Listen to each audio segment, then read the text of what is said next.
بسم اللہ الرحمن الرحیم۔ اللہ کی مدد کیسے پہنچتی ہے؟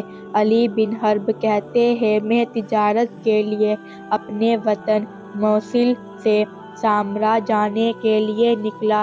سمندر میں کچھ کشتیاں موصل کے سامرا تک چلتی تھیں اور کرائے پر سواریوں اور ان کے ساز و سامان کو ایک جگہ سے دوسری جگہ منتقل کرتی تھیں، اور میں ایک کشتی میں سوار ہو گیا۔ کشتی ہمیں لے کر سامرا کی طرف پانی کی سطح پر چل پڑی اور سمندر کی مسافت طے کرنے لگی۔ کشتی میں لدے سامان کے علاوہ ہم صرف 5 آدمی تھے۔ دن بڑا پرلطف تھا اور بادل کا دور تک کوئی نشان تک نہیں تھا۔ فضا بالکل صاف ستھری اور انتہائی خوشگوار تھی۔ دریائے دجلہ بالکل پرسکون تھا۔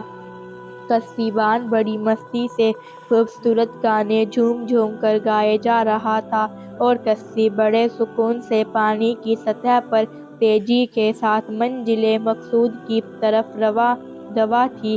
کشتی میں سوار اکثر لوگوں کو ہلکی ہلکی نیند آنے لگی، لیکن میں سمندر میں دونوں طرف کے حسین و جمیل ساحل کے مناظر سے لطف اندوز ہو رہا تھا۔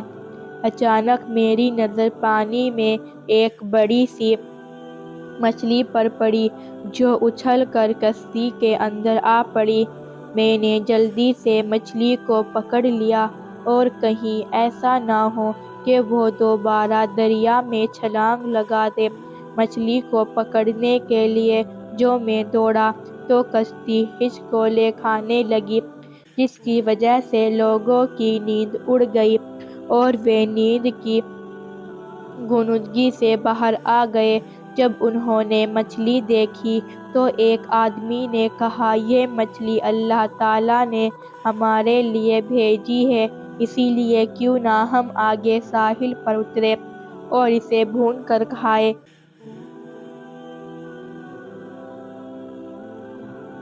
یہ اتنی بڑی ہے کہ ہم سبھی کو کافی ہوگی۔ سبھی کو اس کی رائے پسند آئی۔ کشتیبان نے بھی اس سے موافقت کی اور کشتی کا رخ ساحل کی طرف موڑ دیا۔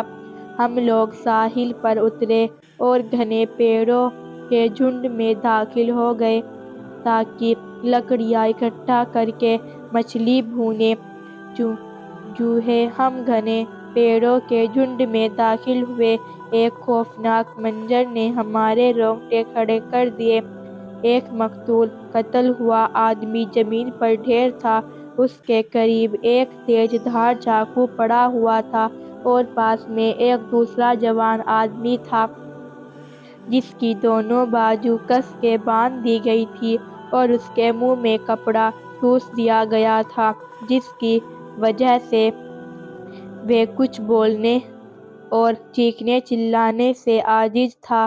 یہ خوفناک منظر دیکھ کر ہمارے اوپر دہشت طاری ہو گئی۔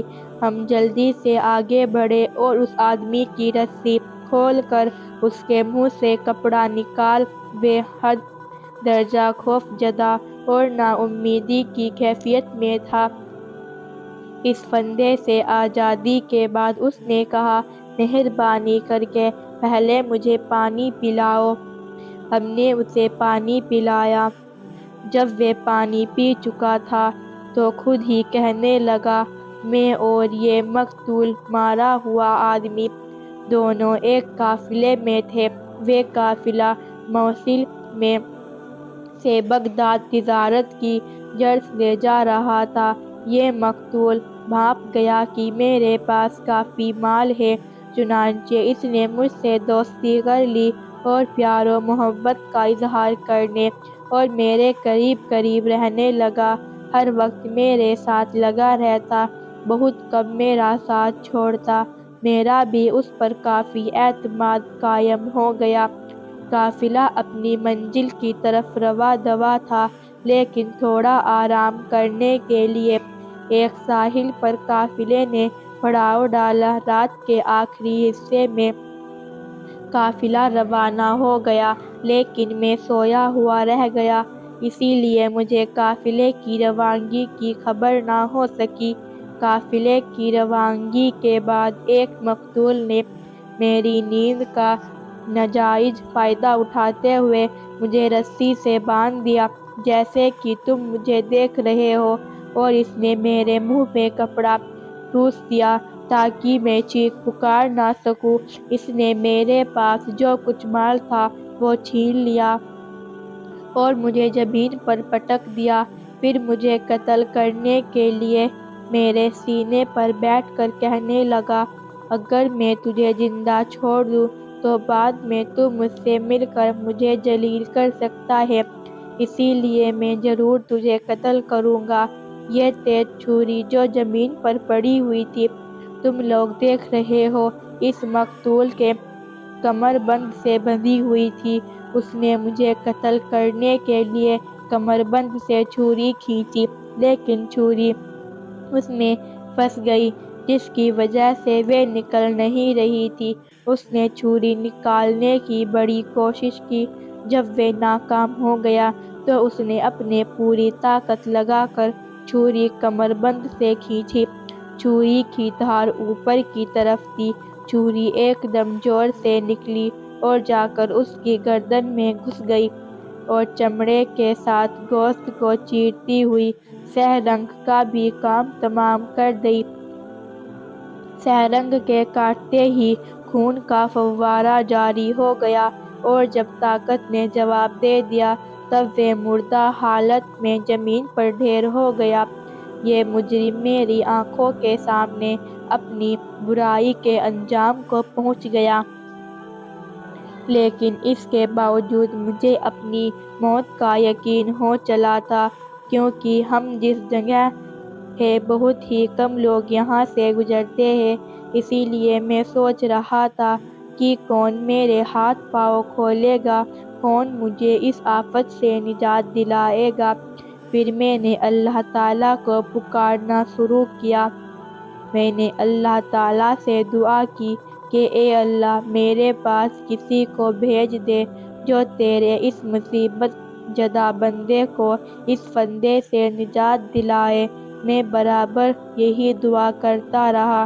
میں مظلوم تھا اور مظلوم کی دعا اللہ تعالیٰ ضرور قبول کرتا ہے۔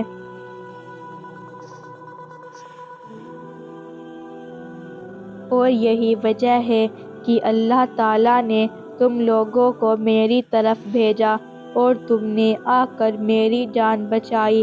ذرا تم لوگ مجھے بتلانا کہ آخر وہ کون سے اسباب تھے جن کی وجہ سے تم لوگ اس بے آباد جگہ آنے پر مجبور ہوئے۔ قافلے والوں نے بتلایا، تمہارے پاس آنے کی جو چیز وجہ بنی یہ ایک مچھلی ہے جو ہماری کشتی میں سمندر سے اچھل کر آ پڑی تھی۔ ہم لوگ اس مچھلی کو ڈھونڈنے کے لیے اس جگہ آ گئے۔ مظلوم آدمی نے قافلے والوں کی باتیں سن کر بڑا تعجب کیا اور کہنے لگا، یقیناً اللہ تعالیٰ نے اس مچھلی کو تمہارے کشتی میں بھیجا ہے تاکہ تم اس سنسان جگہ آؤ اور مجھے اس آفت سے بچاؤ۔ میں بہت زیادہ تھکا ہوا ہوں، اسی لیے میرے آپ لوگوں سے گزارش ہے کہ برائے کرم مجھے کسی قریبی شہر میں لے چلو۔ اب مچھلی کو بھون کر کھانے کی بات قافلے والوں کے ذہن سے بالکل نکل ہی گئی تھی، اور پھر جب وہ لوگ مظلوم کو اس کے مال سمیت لے کر کشتی کے پاس واپس آئے تو دیکھا کہ مچھلی کشتی میں کود کر سمندر میں جا چکی ہے۔ قافلے والوں کو یقین ہو گیا کہ اللہ تعالیٰ نے اس مچھلی کو کشتی کے اندر اس لیے بھیجا تاکہ وہ اس مظلوم کی جان بچانے کا سبب بنے۔ اسی طرح جب اللہ تعالیٰ کچھ چاہتا ہے تو اس کے لیے اسباب مہیا کر دیتا ہے۔ بخاری اور مسلم شریف میں نبی کریم صلی اللہ علیہ وسلم کا ارشاد ہے، مظلوم کی بہوؤں سے بچو، کیونکہ مظلوم کی بہوؤں اور اللہ تعالیٰ کے درمیان کوئی رکاوٹ نہیں ہوتی۔ ایسی ہی دینی جانکاری کے لیے پلیز ہمارے چینل کو سبسکرائب ضرور کریں۔ اللہ آپ کو دونوں جہاں میں کامیابی عطا فرمائے، آمین۔